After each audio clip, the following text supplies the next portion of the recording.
Você que gosta de cantar, sabe classificar e identificar os intervalos musicais? Embora esse conhecimento não seja imprescindível para um cantor popular, certamente é bastante útil no caso de obras mais elaboradas, como, por exemplo, as músicas de Tom Jobim. Artistas renomados já visitaram esse compositor, mas nem todos foram impecáveis com as notas de suas canções, o que de forma alguma inviabiliza as belas interpretações. Uma das ferramentas utilizadas pelos professores de música para facilitar aos estudantes a identificação e reprodução dos intervalos é a sua associação com melodias conhecidas. Nas aulas de percepção, já se tornou comum relacionar o intervalo de quarta justa ascendente ao salto inicial do hino nacional brasileiro. Alguns intervalos, porém, são mais difíceis para entoarmos, principalmente pelo fato de não aparecerem recorrentemente em músicas mais populares. É o caso do salto de trítono, considerado o mais dissonante da música ocidental. Porém, a nossa música popular tem o privilégio de contar com vários cancionistas que nunca se intimidaram com as sonoridades mais radicais. E voltamos a Tom Jobim. Sua canção Piano na Mangueira, feita em parceria com Chico Buarque, traz logo no início um salto de trítono descendente. Mas o que é um trítono? A explicação está neste vídeo, que também irá abordar a classificação e identificação dos intervalos musicais através exclusivamente de canções de Tom Jobim, iniciando com a análise de Piano na Mangueira. Além de facilitar a assimilação do salto de trítono, essa canção é um excelente exercício de percepção auditiva e vocal, por trazer acidentes ocorrentes em arpejos velozes e melodias extensas, que exigem fôlego e coordenação fonorrespiratória para manter a afinação até o final. Vamos falar sobre isso?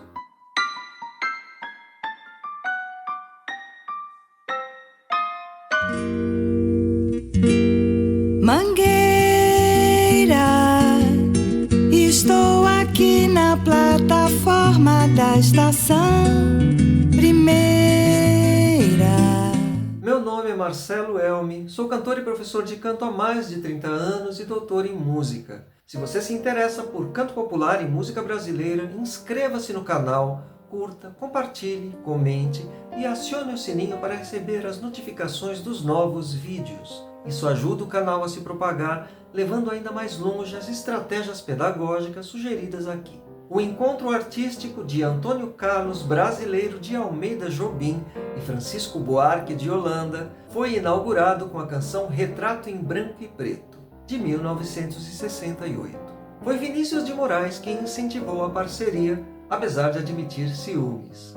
A parceria durou 24 anos e rendeu 13 canções, entre as quais se destacam Sabiá, Pois é, Eu Te Amo, Imagina e Anos Dourados. A última parceria da dupla foi justamente a belíssima Piano na Mangueira. Na manhã de 3 de março de 1991, Tom Jobim recebeu em sua casa representantes da escola de samba Estação Primeira de Mangueira. O grupo veio pedir seu aval para homenageá-lo no enredo do Carnaval de 1992. Tom não apenas aceitou, sentindo-se lisonjeado, como retribuiu a homenagem, compondo em parceria com Chico Buarque o samba Piano na Mangueira.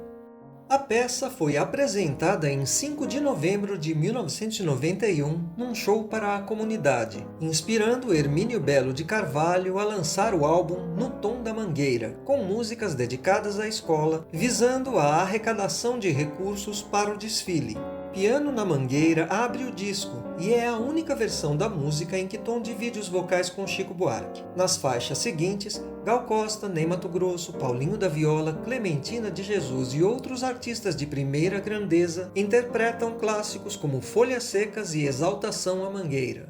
Jobim ficou todos os 70 minutos do desfile sobre um carro alegórico muitos metros acima do chão, confessando ao descer que sentiu muito medo. Porém, também declarou emocionado: essa homenagem foi a melhor coisa do mundo. Foi como se eu tivesse conquistado o Prêmio Nobel da Paz. A escola não conseguiu o primeiro lugar. Porém, além da justa homenagem ao compositor, a situação rendeu esse belíssimo samba, imortalizado no último álbum de Tom, Antônio Brasileiro. Chico Buarque, por sua vez, incluiu a música no disco Para Todos, acompanhado ao piano pelo Maestro Soberano. Outros artistas também deram voz a essa canção, como Gal Costa, Jamelão, Paula Morelenbaum, Quarteto em Si e MPB4, Wanda Sá e a diva pop norte-americana Dionne Warwick, em dueto com o próprio Chico Buarque. O tom escolhido para a análise é Sol maior, adequado à tessitura de minha aluna e amiga Vânia Brito, que emprestou sua gravação para ilustrar os trechos aqui comentados. A partir do referencial teórico de Douglas Green, podemos considerar que piano na Mangueira possui parte única, ou seja, seu desenvolvimento harmônico-melódico é contínuo, com cadência conclusiva apenas no final. Além disso, os motivos principais são apresentados logo no início, e não surgem ideias suficientemente contrastantes que possam configurar partes diferentes. A peça traz dois motivos principais. O primeiro é um salto descendente de trítono realizado em duas notas longas na semifrase antecedente da primeira frase, que se transmuta em um salto de sexta maior descendente no início da segunda frase. Mangueira, primeira. O outro motivo é uma melodia em graus conjuntos ascendentes no início da semifrase consequente da primeira frase. Esse motivo se alternará entre ascendente e descendente e, em certos momentos, se abrirá em arpejos, resultando numa melodia ondulada e de ritmo sincopado, recorrente tanto na primeira exposição do tema como em sua reexposição. Estou aqui na plataforma da estação, o morro veio me chamar. Embora possua parte única, a peça não carece de movimento, sofre alterações melódicas e harmônicas durante a reexposição do tema. Na primeira exposição do tema, por exemplo, entre os compassos 16 e 19, há uma tonicização do terceiro grau maior, que é Si maior no tom escolhido aqui. Porém, é uma passagem demasiado rápida para ser considerada uma parte distinta. Funciona mais como um momento de transição que leva à reexposição do tema. A melodia que ocupa essa transição harmônica exige uma percepção apurada e atenta do cantor, pois são muitos os acidentes ocorrentes imprevisíveis que devem ser entoados em um andamento veloz. Além disso, também é importante que o cantor tenha boa coordenação fonorrespiratória, pois, se for cantada sem pausas, a frase ficará bastante longa, ocupando do final do compasso 12 ao compasso 22. É possível recortar a frase com cesuras, mas mesmo nesse caso o tempo para a respiração é mínimo. E é bom lembrar que o final da escala ascendente é encadeado com o início da reexposição do tema, obrigando a voz a sustentar as notas longas, além de realizar o salto descendente, dissonante, de forma precisa. De terno branco e chapéu de palha vou me apresentar a minha nova parceira. Já mandei subir o piano pra Mangueira. O poeta Carlos Renaud percebeu que nessa escala ascendente a palavra mangueira está situada no topo, argumentando que esta é uma forma de seus cantores demonstrarem onde é que a tem, o verdadeiro lugar dela, lá em cima. Nesse ponto, é importante comentar sobre uma divergência entre Tom Jobim e Chico Buarque em relação à prosódia da canção. Da maneira como Chico concebeu o texto sobre a melodia pré-existente, a frase "já mandei subir o piano para Mangueira" resultou na acentuação incorreta da palavra mandei, que soa como Monday. Já mandei subir o piano pra Mangueira. Em sua gravação para o disco Antônio Brasileiro, Tom Jobim simplesmente excluiu a palavra já, reorganizando o texto na melodia e corrigindo dessa forma a acentuação da palavra. Mas Chico Buarque tem uma boa explicação para a sua escolha. No DVD Anos Dourados, dedicado à amizade e parceria entre os dois cancionistas, Chico argumenta que não é possível levar um piano morro acima de forma tranquila, e que essa acentuação deslocada, tortuosa, sobre uma melodia também irregular, mimetizaria essa dificuldade. Segue-se a reexposição do tema com outro texto e com melodia e harmonia idênticas até o compasso 34. Porém, a partir desse ponto, em vez de caminhar para Si maior, a peça se mantém em Sol maior, o que resulta em uma melodia que não é mais cromática e sim diatônica. Do compasso 35 ao início do 36, a voz percorre toda a tessitura da peça, partindo da nota mais grave, no tom escolhido aqui, Fá sustenido 2, e alcançando a mais aguda, Lá 3, num amplo arpejo de Sol maior com sétima maior e nona maior. Nos últimos compassos de A', os amplos saltos descendentes retornam, posicionando brevemente a voz na região grave, apenas para realçar a ascensão de mais uma melodia arpejada. Esta desembocará no início da canção, que será repetida integralmente. A minha música não é de levantar poeira, mas pode entrar no barracão, onde a cabrocha pendura a saia no amanhecer da quarta-feira. Mangueira, estação primeira de Mangueira. Estou aqui na plataforma da estação primeira. Estação primeira de Mangueira. Mangueira, mangueira. Mangueira, mangueira. Mangueira, mangueira.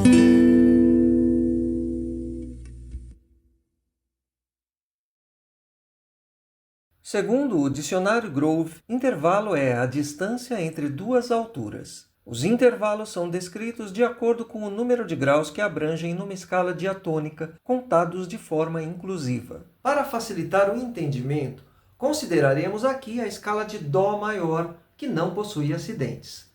Se seguirmos a ordem ascendente da escala diatônica, os intervalos simples serão os seguintes: Dó, Dó, uníssono. Dó, Ré, segunda maior. Dó, Mi, terça maior. Dó, Fá, quarta justa. Dó, Sol, quinta justa. Dó, Lá, sexta maior. Dó, Si, sétima maior. E Dó, Dó, oitava justa. O primeiro intervalo é chamado de uníssono, pois corresponde à repetição da mesma nota, ou seja, Dó, Dó, não havendo, de fato, uma distância entre as notas. Depois disso, se subirmos de Dó para Ré, teremos uma segunda ascendente. Se descermos de Dó para Si, teremos uma segunda descendente. E assim por diante. Se as notas forem tocadas em sequência, diremos que o intervalo é melódico. E se forem tocadas simultaneamente, trata-se de um intervalo harmônico. Mas esse é apenas o primeiro nível da classificação. Isso porque, se Dó-Ré é um intervalo de segunda ascendente, o mesmo ocorre com Dó-Ré bemol. Os intervalos maiores podem ser reduzidos se abaixados um semitom, tornando-se menores. Assim como os intervalos menores se tornarão maiores se elevados em meio tom. No caso de Dó-Ré bemol, que tem distância de meio tom, teremos uma segunda menor ascendente. E no caso de Dó-Ré, com a distância de um tom, uma segunda maior ascendente. No caso das terças, teremos a mesma situação. Dó, Mi bemol, terça menor, com a distância de um tom e meio, e Dó, Mi, terça maior, com a distância de 2 tons. Por fim, teremos os intervalos de sexta e sétima, e em ambos os casos a denominação será correspondente ao que ocorreu com as segundas e terças. Sexta menor, Dó, Lá bemol, com distância de 4 tons. Sexta maior, Dó, Lá, com distância de 4 tons e meio. Sétima menor, Dó, Si bemol, com distância de 5 tons. E sétima maior, Dó, Si, com distância de 5 tons e meio. Porém, no caso da quarta, quinta e oitava, a classificação será outra. São consonâncias perfeitas. Isso quer dizer que as relações matemáticas entre as frequências das notas que formam esses intervalos são mais simples do que ocorre com os outros intervalos. E isso resulta em um melhor encaixe, gerando sensações acústicas mais agradáveis. Por isso, as quartas, que têm distância de 2 tons e meio, quintas com 3 tons e meio e oitavas com 6 tons, correspondem a intervalos justos. Intervalos como quarta, quinta e oitava, que são justos, tornam-se aumentados ou diminutos, se alterados ascendentemente ou descendentemente um semitom, respectivamente. E chegamos ao intervalo Dó, Sol, Bemol, que corresponde enarmonicamente a Dó, Fá sustenido. Isso porque na escala temperada, usada na música ocidental, Sol, Bemol e Fá sustenido são a mesma nota, mas com nomes diferentes. No caso de Dó, Fá sustenido, chamaremos o intervalo de quarta aumentada, e no caso de Dó, Sol, Bemol, teremos uma quinta diminuta. Esse intervalo tem a distância de 3 tons inteiros, e por isso também pode ser chamado de trítono. A presença do trítono na história da música é marcante. A dissonância resultante desse intervalo foi proibida na música sacra durante toda a Idade Média pela Igreja Católica, que a denominou como diabolos em música. Wisnik detalha os motivos pelos quais o trítono gerou tanta polêmica e descreve sua redenção através dos séculos. O trítono é um intervalo de 3 tons e funciona como uma espécie de antítese da oitava. Enquanto a oitava é um intervalo inteiramente estável, baseado na relação 1/2, o trítono divide a oitava ao meio e é instável, baseado na relação 32/45, com os atritos que estão subjacentes à sobreposição desses dois pulsos e o grau maior de ruído que eles introduzem. Carregado de tensão e de sedução semitonal que o cerca, o diabolos vence as resistências acumuladas pela tradição modal cristã, faz-se admitido no século XVI como nota de passagem com uma função ainda ornamental, até ganhar uma existência própria, estável e definida no século XVII, já caracterizada na obra de Monteverdi. Assimilado à função de dominante, o trítono, foco de dissonância, vem a ser, em vez de desarmado, dominado e transformado em energia harmônica. E a tensão dinâmica que ele encerra desencadeia e enfatiza o poderoso movimento de resolução sobre o acorde de tônica. O assunto está longe de acabar. Poderíamos ainda falar de intervalos compostos, inversões, enarmonias. Detalhar essas últimas considerações prolongaria muito o vídeo.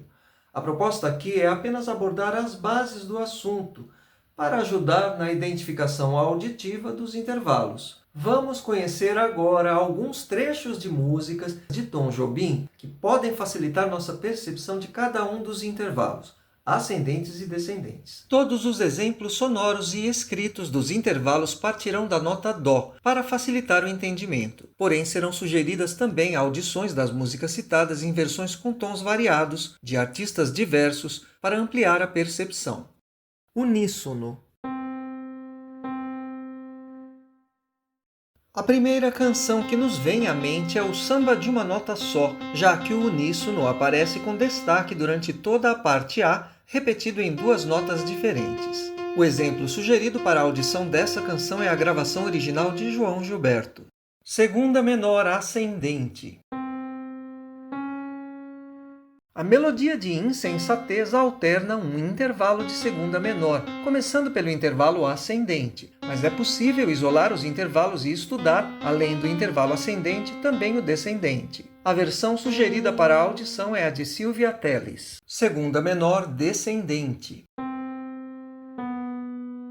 No clássico álbum Elise e Tom, Elis Regina interpreta Pois é, ressaltando bem as 2 primeiras notas da canção, que formam um intervalo de segunda menor descendente. O andamento lento ajuda a memorizar o intervalo. Segunda maior ascendente. A canção Lígia se inicia com uma segunda maior ascendente, repetindo o intervalo várias vezes. A versão de Chico Buarque é bastante adequada para o estudo do intervalo. Segunda maior descendente. Corcovado. Como em insensatez, também aqui temos 2 notas que se alternam. Nesse caso, a melodia se inicia com um intervalo de segunda maior descendente. Se isolarmos os intervalos, a canção também pode ajudar a memorizar o intervalo no sentido ascendente. A versão de Gal Costa é um bom modelo para estudo. Terça menor ascendente. Wave começa com esse intervalo. Embora a clássica versão de João Gilberto seja impecável, sua voz sussurrada nas primeiras notas da canção pode interferir na percepção do salto. Já na versão em inglês para Wave, So Close Your Eyes, com Frank Sinatra, as notas aparecem bem definidas. Terça menor descendente.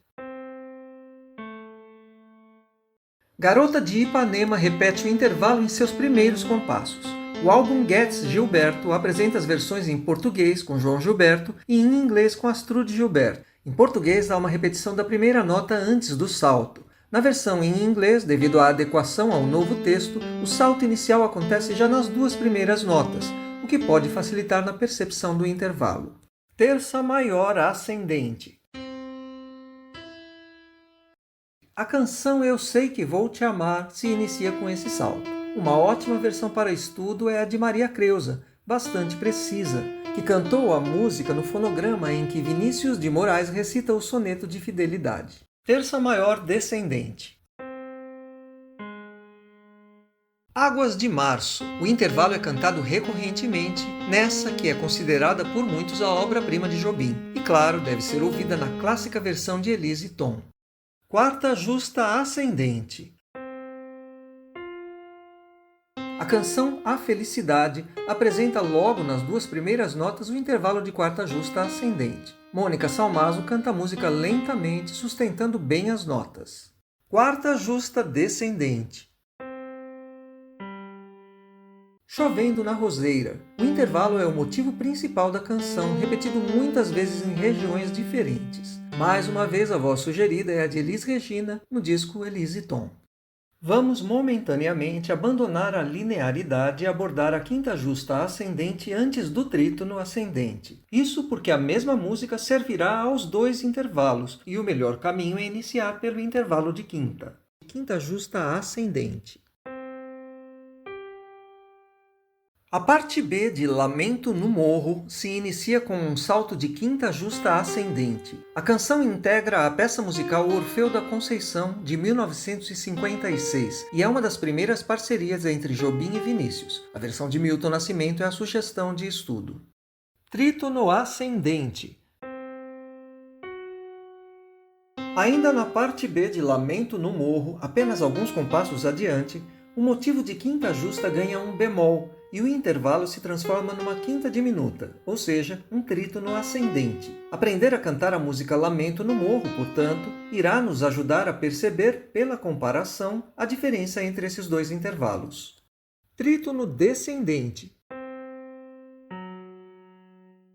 Piano na Mangueira. Essa obra nós ouvimos bastante aqui com direito à análise. Se quiserem conhecer outra versão para estudo, numa voz masculina, Jamelão entoa o intervalo de forma precisa.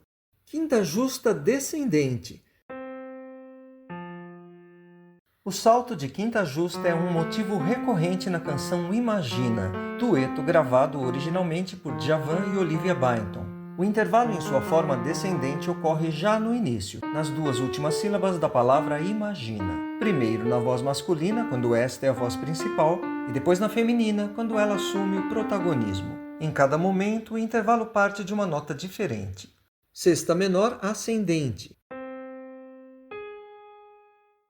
A melodia de Por Causa de Você se inicia com uma frase inteira em uníssonos, e o primeiro movimento melódico é justamente um salto ascendente de sexta menor. A parceria de Dolores Duran e Tom Jobim nessa obra representa uma transição entre o samba-canção e a bossa nova, e a sugestão para a audição é a versão na voz de Paula Morelenbaum do álbum Tom Jobim Inédito.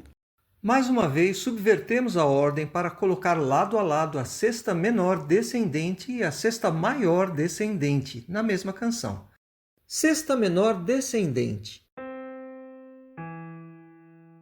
A canção Chega de Saudade é considerada um marco zero da bossa nova, em particular a gravação na voz de João Gilberto. A primeira parte da peça, quando o enunciador expressa sua tristeza, está no modo menor, e a melodia se inicia com um salto de sexta menor descendente. Sexta maior descendente. Mas é na segunda parte que música e letra se alinham ao título da canção. O tom passa de menor para maior e, dessa forma, quando o salto descendente é retomado, não se trata mais de um intervalo de sexta menor descendente, mas de sexta maior descendente. Sexta maior ascendente. Espelho das Águas. Na voz da cantora Simone, essa rara canção se inicia com uma sexta maior ascendente e pode ser ouvida no disco Amar, de 1981. Sétima menor ascendente. Vida Bela, Praia Branca. Começa com um salto de sétima menor, típico do modo mixolídio, citado nessa canção, que dialoga com a música nordestina. Estreou na voz afinadíssima de Elisete Cardoso, no álbum seminal Canção do Amor Demais. Sétima menor descendente.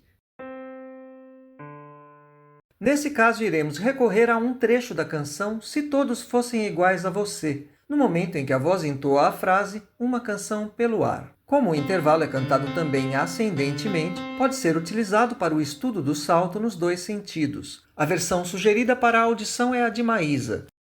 Sétima maior ascendente.